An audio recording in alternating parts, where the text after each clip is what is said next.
বান্দরবন নামটি শুনলেই আল্লাহর অপূর্ব সৃষ্টির কথা মাথায় চলে আসে। বান্দরবনের সাথে প্রকৃতিপ্রেমীদের এক অন্যরকম ইমোশন মিশে আছে। তাছাড়া বান্দরবন গিয়েছে এবং তার প্রাকৃতিক সৌন্দর্যের প্রেমে পড়েনি এমন মানুষ খুঁজে পাওয়া মুশকিল ব্যাপার হয়ে যাবে। আজকে আমরা যাচ্ছি বান্দরবনের আলীকদম এরিয়ায় খুব জনপ্রিয় দুটি ঝর্ণায়, যার একটি হচ্ছে থানকোয়েন এবং অপরটি হচ্ছে পালংখিয়ান। আমাদের ভিডিওটি মূলত বানানো হয়েছে যারা এই জায়গাগুলোতে যাবেন ভাবছেন তাদের উদ্দেশ্য করে।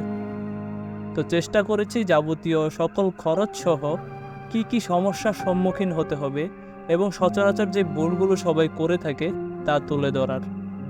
আশা করছি সম্পূর্ণ ভিডিওটি দেখলে আপনারা সকল তথ্য পেয়ে যাবেন।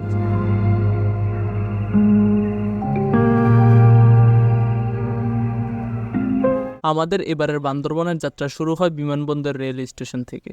যেহেতু আমরা রাতে যাচ্ছি তাই বেছে নিই তুর্না নিশিতাকে, যার টিকিট মূল্য ছিল শোভন চেয়ারে 345 টাকা। আর যদি অনলাইনে টিকিট কাটেন সেক্ষেত্রে ব্যাট সহ পড়বে 365 টাকা। বিমানবন্দরে আমাদের ট্রেন এসে পৌঁছায় রাত 11:45। ট্রেনে জার্নি করার সময় ট্রাই করবেন খাবার বাসা থেকে তৈরি করে আনার অথবা আগে থেকে কিনে নেওয়ার। আমরা রাতের খাবার খেয়ে বের হয়েছি, তাছাড়া বাসা থেকে ছোলা বুট রান্না করে নিয়েছিলাম এবং শুকনো খাবার নিয়ে ট্রেনে উঠেছিলাম। ট্রেনের খাবার কেমন তা বোঝানোর জন্য আমরা এই 2 পিস পাউরুটি এবং 2টি কাটলেটের বক্সটা নিই, যার দাম পড়েছিল 100 টাকা। এটা দিয়ে বাড়ি খিদা মেটানো তো সম্ভব না, তাছাড়া নাস্তা হিসেবে এটা চালিয়ে দেওয়ার মতো। সকাল 5:20 আমরা চট্টগ্রাম রেল স্টেশনে এসে পৌঁছে গেছি। তো এখন আমরা দেখি আজান দিয়ে দিয়েছে অলরেডি। এখন নামাজটা পড়ে আমরা রওনা দিব বান্দরবনের উদ্দেশ্যে। অবশ্যই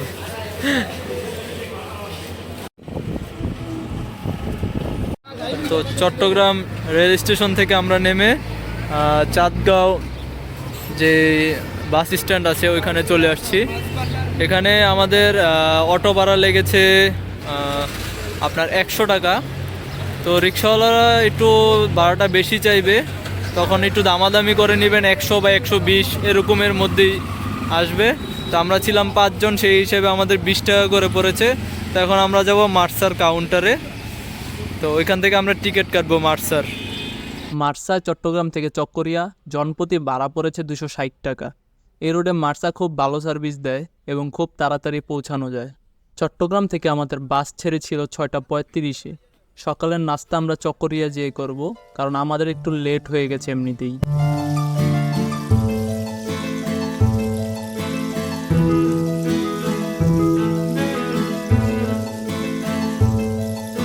আমরা বাস থেকে আশেপাশের সৌন্দর্য উপভোগ করতে করতে পৌঁছে গেলাম চকরিয়া এসে সবার আগে নাস্তা সেরে নিলাম। নাস্তায় আমাদের জনপ্রতি খরচ হয়েছিল 50 থেকে 60 টাকা করে। আমরা চকরিয়া চলে এসেছি। চাঁদগাঁও থেকে চকরিয়া আসতে আমাদের টাইম লেগেছে 2 ঘন্টা 45 মিনিট। আর এখানে এসে আমরা আলীকদমের উদ্দেশ্যে চাঁদের গাড়ি ভাড়া নেব। আর তার জন্য আমাদের এনআইডি কার্ড লাগতেছে 2টা করে। এখানে নিজের নাম প্লাস হচ্ছে একজন গার্ডিয়ানের নাম্বার দেওয়া লাগবে, নিজের নাম্বার সহ। তো সবাই আসার সময় মিনিমাম 5 কপি এনআইডি কার্ডের ফটোকপি নিয়ে আসবেন, এগুলো লাগবে এখানে। এই হচ্ছে আমাদের আলীকদম যাওয়ার গাড়ি, ভাড়া পড়েছে জনপ্রতি 110 টাকা করে। তো এখানে চাঁদের গাড়িও আছে, যদি আপনারা চান চাঁদের গাড়িতেও যেতে পারেন। আমাদের আগের গাড়িটা চাঁদের গাড়ি ছিল, পরেরটাও চাঁদের গাড়ি, কিন্তু আমাদের কপাল খারাপ। একটু ওয়েট করতে পারলে আমরাও চাঁদের গাড়িতে যেতে পারবো, কিন্তু ওয়েট করার মতো সময়টা আমাদের নেই।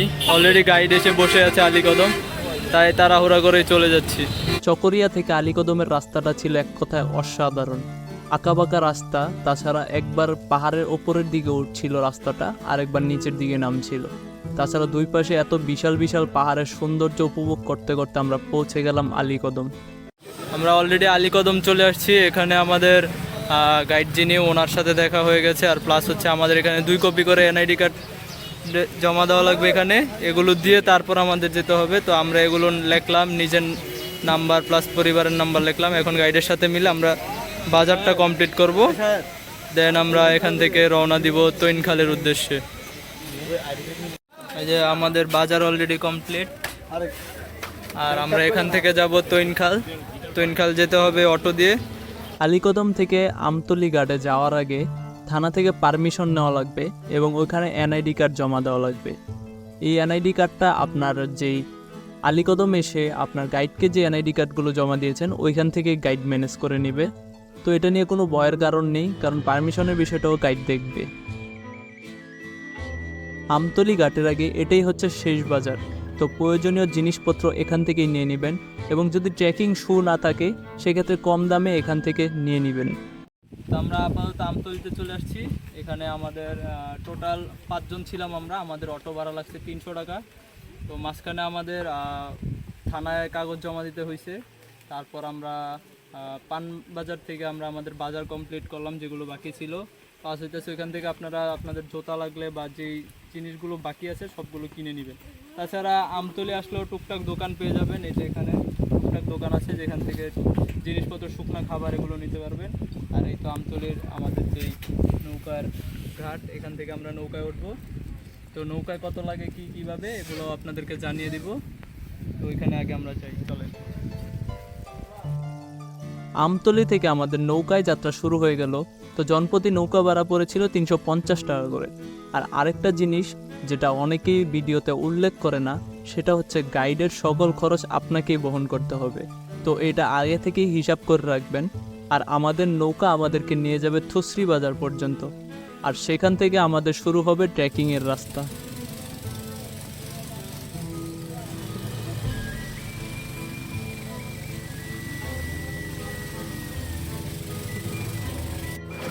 এই যে আমাদের একটু পর পর ধাক্কা দেওয়া লাগতেছে, কারণ এখানে পানি একটু কম থাকায়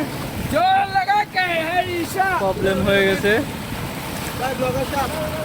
আমাদের নৌকা আবার আটকা পড়ে গেছে।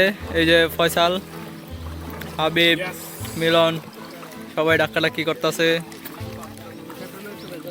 নৌকাটা একটু আবার আটকে গেল লাগলো।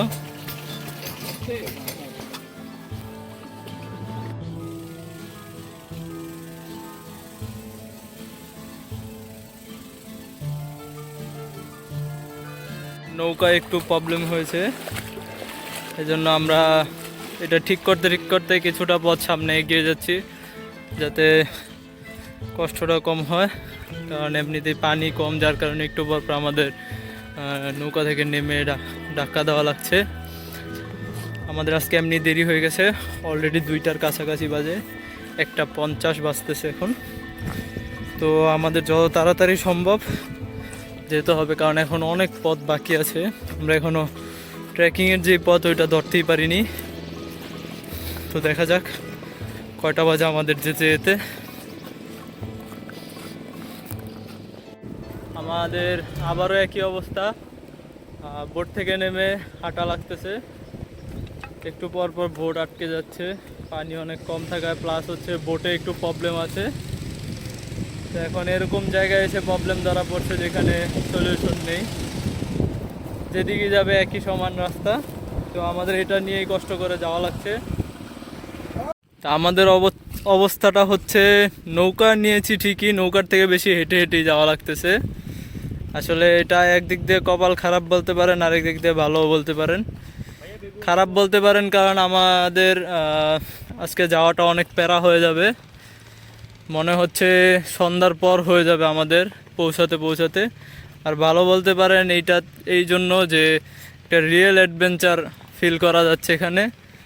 মনে করেন যে এরকম পরিবেশে, চারোদিক তো দেখলেনি কি সুন্দর পাহাড়, এই পরিবেশে জিরি ধরতে গেলে এটা তৈনখাল, এখন পানি নেই, এটাকে জিরি বলা যায়। এখন এটা দিয়ে হাঁটা যায়, হাঁটু সমান পানি, আরও কমও অনেক জায়গায়।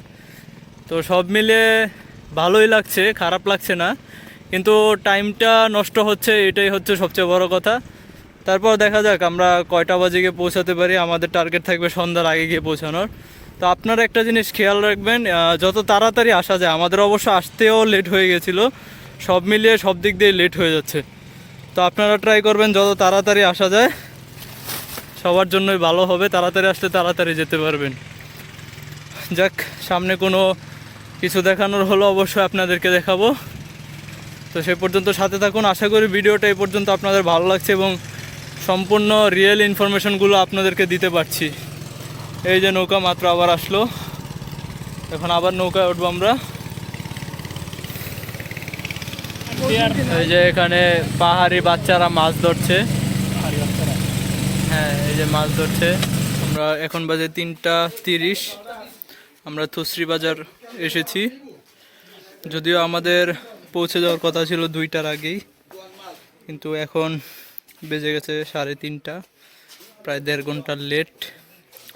যাই হোক, এখন আমাদের তাড়াতাড়ি করে আবার নেক্সট উদ্দেশ্যে রওনা দিতে হবে। এখানে আর্মি চেকপোস্টে কাগজপত্র জমা দিলাম, আবার যাওয়া শুরু করতে হবে। থুসরিপাড়া থেকে আমরা আমাদের ট্রেকিং শুরু করেছি। নৌকার রাস্তা এই পর্যন্তই শেষ হয়ে গেছে, তো বাকি পথ আমাদের হেঁটে যেতে হবে। তো এটা আমরা হেঁটে যাচ্ছি।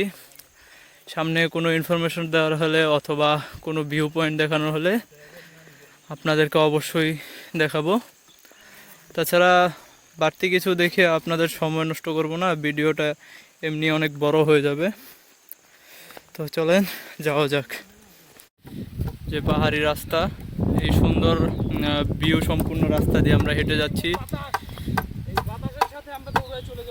হালকা রোদ, তার সাথে বাতাস, ভালোই লাগতেছে। তো আশা করি আমরা রাস্তার কোনো প্রবলেম ফেস করব না, খুব সহজেই চলে যাব। যদিও আমাদের যেতে যেতে সন্ধ্যার পর হয়ে যাওয়ার কথা, কারণ আমাদের আসতেও লেট হয়েছে, তার পাশাপাশি নৌকাতেও লেট হয়েছে। তো দেখা যাক শেষ পর্যন্ত কি হয়। আমরা অবশ্যই সকল কিছু আপনাদের সাথে শেয়ার করব, যাতে আপনাদের এখানে আসতে সুবিধা হয়, আর আমরা যে প্রবলেমগুলো ফেস করতেছি এগুলো যেন আপনারা আর ফেস না করেন। তো এখান থেকে আমরা যাওয়ার পথে একটা পাড়া দেখতে পাচ্ছি, খুবই সুন্দর। ক্যামেরায় কতটুকু ভালো লাগছে জানি না, কিন্তু আমরা খালি চোখে দেখতে অপরূপ সুন্দর লাগতেছে। এরকম পাহাড়ের মধ্যে বাড়িগুলো দেখতে অসম্ভব সুন্দর। তা এরকম ছোট ছোট অনেকগুলো ঝিরির দেখা পাবেন। তো এগুলো দেখতে ভালোই লাগছে, এগুলো দিক দিয়ে পার হতে ভালোই লাগছে, খুবই সুন্দর। কিন্তু একটু সাবধানে, অনেক জায়গায় অনেক গর্ত থাকে, ওইগুলো একটু দেখে পার হবেন। তো পাহাড়ে হাঁটার পথে এই যে বাদাম পেলাম, এটা দিল এই যে সামনে যে তানবীর ভাই আছে উনি। তো এটা খুবই উপকারী। এই যে ভাইয়ার হাতে আরও আছে, একটা একটা মুখে দিলে অনেক ভালো লাগে। হ্যাঁ, শরীরে এনার্জিও পাওয়া যাবে। হ্যাঁ, আর পাশে দেখতেই তো পাচ্ছেন কি সুন্দর ভিউ। তো এরকম প্রকৃতি দেখতে দেখতে যতই হাঁটেন ক্লান্তি ওইরকম ফিল হয় না। তারপর নিজের শরীর ঠিক রাখার জন্য এরকম স্বাস্থ্যকর খাবার যেগুলো খেলে স্ট্যামিনা বাড়বে, ওগুলো অবশ্যই সাথে করে ক্যারি করে নিয়ে আসবেন। আমরা আপাতত 5 মিনিটের বিরতি দিলাম রাইতা মণিপাড়াতে। পানির বিরতি শেষে আবার হাঁটা শুরু করলাম। এখন আমাদের মেইন টার্গেট হচ্ছে ডিরেক্ট থানকোয়েন গিয়ে তারপর একটা ব্রেক দিব। তো চলেন যাওয়া যাক। আপনারা চাইলে এখান থেকে বোতল নিয়ে আসলে পানি রিফিল করে নিতে পারবেন, রাইতা মণিপাড়াতে পানির ব্যবস্থা আছে। তো সাথে বোতল থাকলেই হবে, এখানে বিভিন্ন জায়গা থেকে রিফিল করার ব্যবস্থা আছে। হাঁটার পথে আমাদের একটা পাহাড় পড়লো, যেটা একদমই খাড়া পাহাড়টা, একটু সাবধান উঠতে হবে। দেখতেই পাচ্ছেন আপনারা।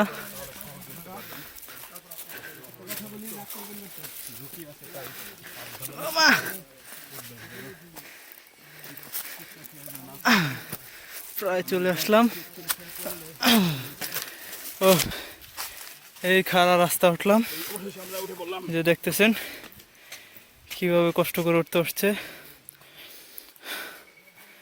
একদম খারাপ উঠে গেছে রাস্তাটা।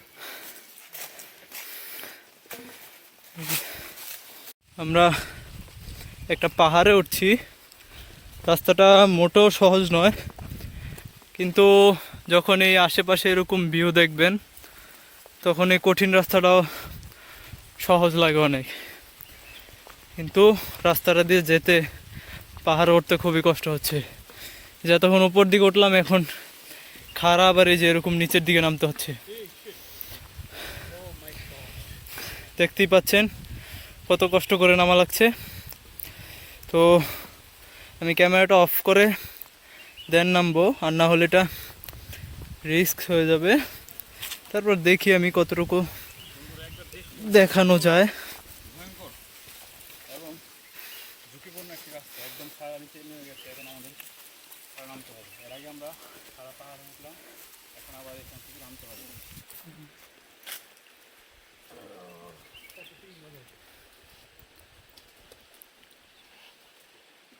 আস্তে নামেন।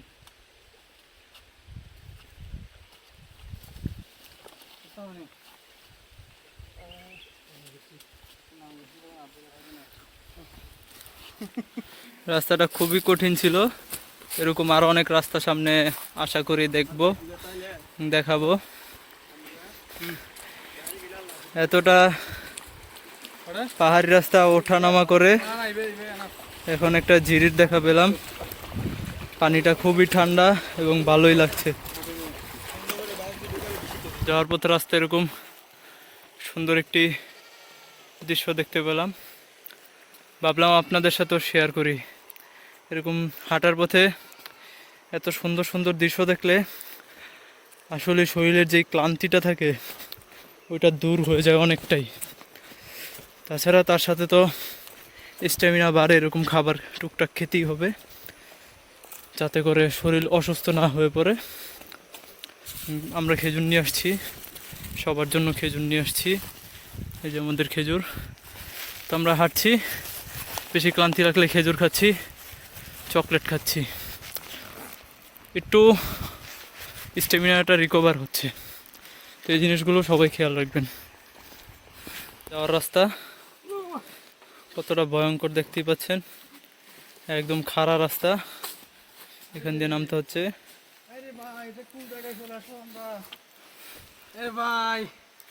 একটা স্পট আসলাম, এটা অনেক ভয়ঙ্কর। এটাই থানকয়েন।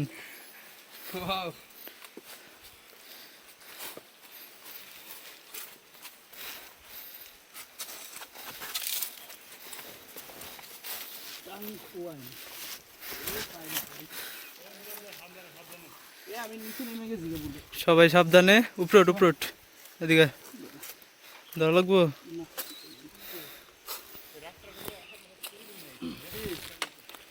রাত দে, এবার আমার লয়ে যাইস কেন? ভুলে নিচের রাস্তায় গেছিলাম।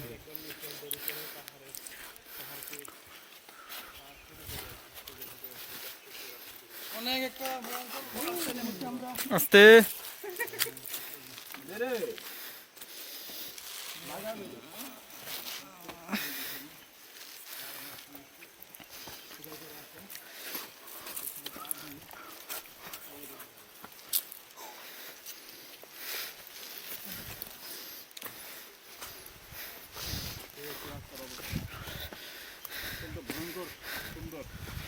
রাস্তাটা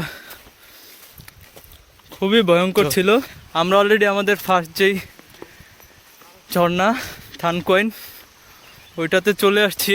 এই যে হয়তো দেখতে পাচ্ছেন আপনারা, ঝর্ণাটা দেখা যাচ্ছে। আমরা এখানে আজকে স্টে করব না, আমরা এখানে আসব কালকে। আমরা এখানে থাকবো কালকে রাত।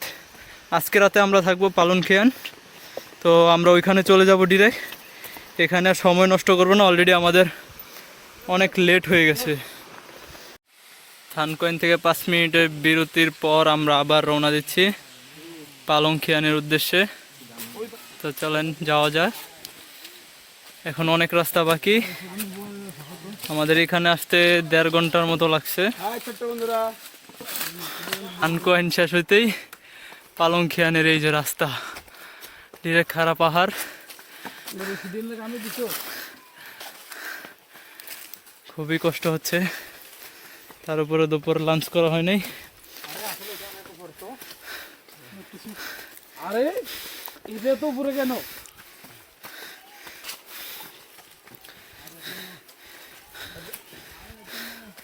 আরে আরে আরো উপরে দিস। ওরে ভাই সাপ ধরে গেছে। পাহাড়টা অনেক উঁচা।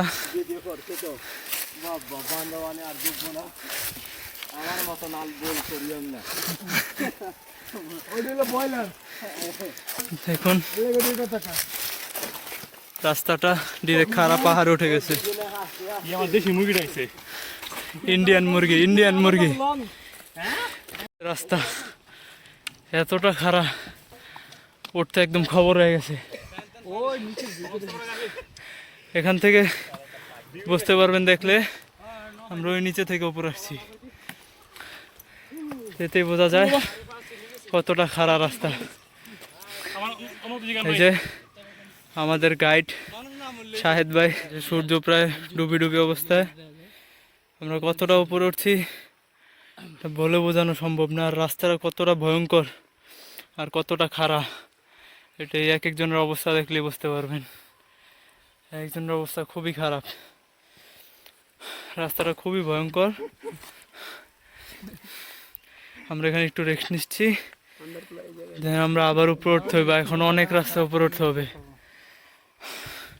এই যে বিশাল বড় এক ধোকা, আমরা ভাবছিলাম হয়তো পাহাড়ে ওঠার খাড়া রাস্তা শেষ, কিন্তু কিছু দূর আসার পরে আবার দেখতেছি এরকম খাড়া রাস্তা। আই হোপ, আশা করতেছি এইটাই শেষ। এরপরে যদি আরও থাকে আমার মনে হয় না এত সহজ হবে। এখনই অবস্থা অনেক খারাপ। তাছাড়া ব্যাগে এত পরিমাণ জিনিসপত্র নেওয়া হয়েছে যে অবস্থা আরও খারাপ। তো আপনারা আসার সময় চেষ্টা করবেন একদম ব্যাগ হালকা আনার জন্য, এটা আপনাদের জন্য খুবই উপকার আসবে। অনেক কষ্টের পর আমরা অবশেষে হাজিরামপাড়া, এখানে এসে আমরা পাহাড়ি কলা খাচ্ছি এখানে। আর এই তো সানসেট, অসাধারণ সুন্দর, সূর্য ডুবছে, দেখতে অনেক সুন্দর লাগছে। আর আপনারা যারা বাসায় কথা বলবেন বা ফোনে কথা বলবেন এখান থেকে বলে নেবেন, কারণ এরপর আর নেটওয়ার্ক পাওয়া যাবে না, এখানেই নেটওয়ার্ক পাওয়া যাবে। এই যে কলা। হাজিরামপাড়া থেকে আমাদের রাস্তা হচ্ছে এই নিচ দিয়ে, এখন খালি নিচের দিকে নামবো আমরা। রাতে এরকম পাহাড় ট্রেকিং মনে হয় না কেউ সাধারণত করে। আমাদের আসতে লেট হওয়ার কারণে আমাদের এই সৌভাগ্যটা হয়েছে।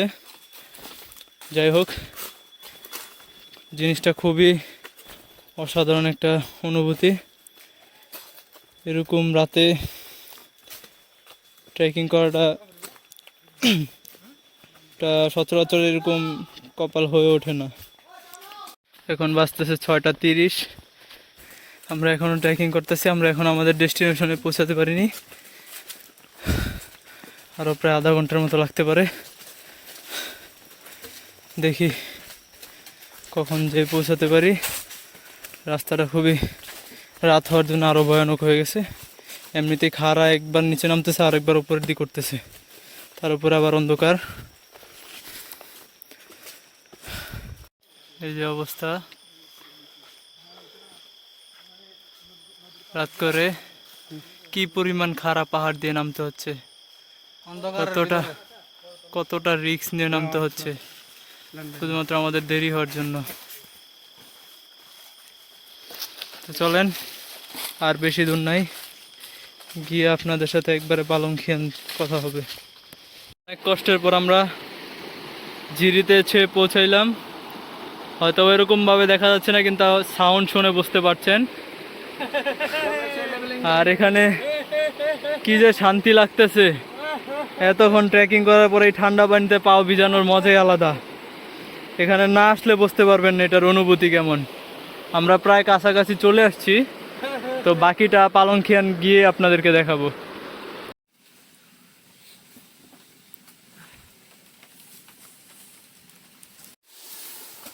যে আমাদের রান্না বান্না চলছে, মুরগি, ভাত, আলুর ভর্তা আর ডাল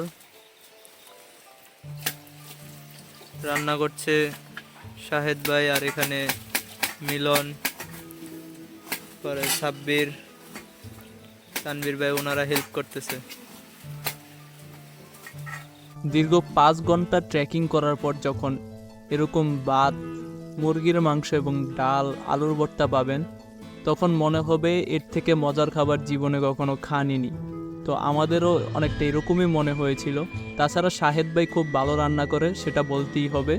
আর আপনারা যদি আলীকদম আসেন, সেক্ষেত্রে শাহেদ ভাইয়ের সাথে যোগাযোগ করতে পারেন, তার নাম্বারটা ডিসক্রিপশন বক্সে দিয়ে দিব। আর তাছাড়া আমাদের ভিডিওর পার্ট 2তে শাহেদ ভাই কিছু গুরুত্বপূর্ণ কথা বলবে, তো পার্ট 2 এর জন্য অবশ্যই অপেক্ষা করবেন। এই যে আপনারা দেখতে পাচ্ছেন পাহাড় চারো সাইডে পাহাড়, তাছাড়া এই যে সামনে ঝর্ণা, এই যে ঝর্ণা। আর এ হচ্ছে আমাদের ঝুমঘর। তো এই ঝুমঘরে ছিলাম আমরা কালকে রাত। তো ভিতরে আপনাদেরকে দেখাই আমরা কোথায় শুয়েছি। যে আমরা ঘুমিয়েছিলাম এখানে, আমরা ছিলাম 5 জন, সবাই এখানে ঘুমাইছি। তো এখানেও ঘুমানো যাবে। তাছাড়া এই যে রান্নাঘর,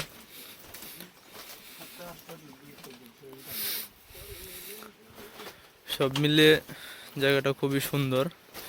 বিশেষ করে এটার চারপাশের যে ভিউ, এক কথায় অসাধারণ। তো আপনারা আসলে অবশ্যই আসতে পারেন, আসতে চাইলে। জায়গাগুলো খুবই সুন্দর, এখানে না আসলে বুঝতে পারবেন না জায়গাগুলো কতটা সুন্দর।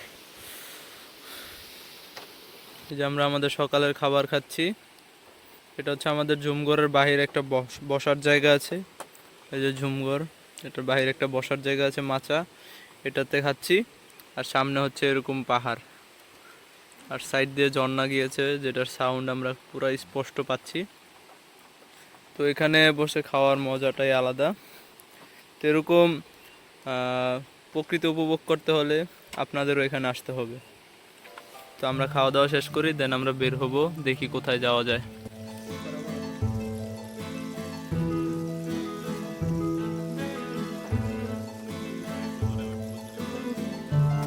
তো অবশেষে আমরা কালকে প্রায় 23 ঘন্টার মতো জার্নির পর আমরা এই পালংখিয়ানে এসে পৌঁছেছি। তো আমরা সকাল 9টার দিকে বের হয়েছিলাম, যদি আমাদের ট্রেনটা ছিল 12টা বাজে।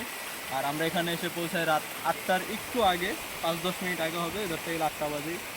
তো যেই জিনিসটা দেখার জন্য আসছিলাম, এই হচ্ছে সেই পালংখিয়ান ঝর্ণা। এই ঝর্ণার জন্যই আমরা এখানে আসা, এত কষ্ট করা। তো ঝর্ণাটা দেখতেই পাচ্ছেন কতটা সুন্দর। আর সামনের যে ভিউটা আছে ওইটাও কোনোভাবে ফেলিয়ে দেওয়ার মতো না, এক কথায় অসাধারণ। এই জিনিসগুলো আপনারা তখনই বুঝতে পারবেন যখন এখানে আসবেন, কারণ ক্যামেরার মধ্যে ওইরকমভাবে আপনাদেরকে দেখানো সম্ভব না, বা সব কিছু এরকমভাবে বোঝা যায় না। নিজের চোখে না দেখলে এগুলো কতটা সুন্দর এটা কোনোভাবেই বুঝতে পারবেন না। তো যারাই ভ্রমণ করেন চেষ্টা করবেন এসব জায়গাগুলোতে আসার, আর যারা ভ্রমণ করেন না ট্রাই করবেন টুকটাক ভ্রমণ করার, কারণ ভ্রমণের ভিতরে যে শান্তিটা আছে এটা অন্য কোথাও নেই। একবার প্রকৃতির প্রেমে পড়ে দেখেন, আর কিছু ভালো লাগবে না প্রকৃতি ছাড়া। তো আর প্রকৃতি আপনার মনকে সুস্থ করবে, ভালো রাখবে। তো আমরা এখানে আসছি, এখানে আপনার হ্যামক আছে ঝর্নার পাশে, যেটা খুবই অসাধারণ একটা ভিউ পাওয়া যায়। এখানে যদি কিছুক্ষণ শুয়ে থাকা যায় হ্যামকে, এটার চেয়ে মনে করেন ভালো ফিলিংস আর পেতে পারে না। তো সব মিলিয়ে ভালোই লাগছে, আশা করি আপনারাও ভিডিওটা উপভোগ করছেন। প্লাস আমি চেষ্টা করছি যতটুকু সম্ভব ইনফরমেশন দেওয়ার, যাতে আপনারা এখানে আসতে পারেন। আর আমরা এখান থেকে যাব থান পয়েন্ট। ওইখানে আমরা আমাদের দ্বিতীয় যে রাতটা থাকবো ওইটা থাকার জন্য যাব। ওই ঝর্ণাটাও খুবই সুন্দর, ওইখানে গিয়ে আমরা ওইখানে কীরকম আছে প্রকৃতি, কীরকম সৌন্দর্যটা আপনাদের কাছে তুলে ধরার চেষ্টা করব। তো চলেন আমরা এখান থেকে এখন রওনা দিব থান পয়েন্টের উদ্দেশ্যে।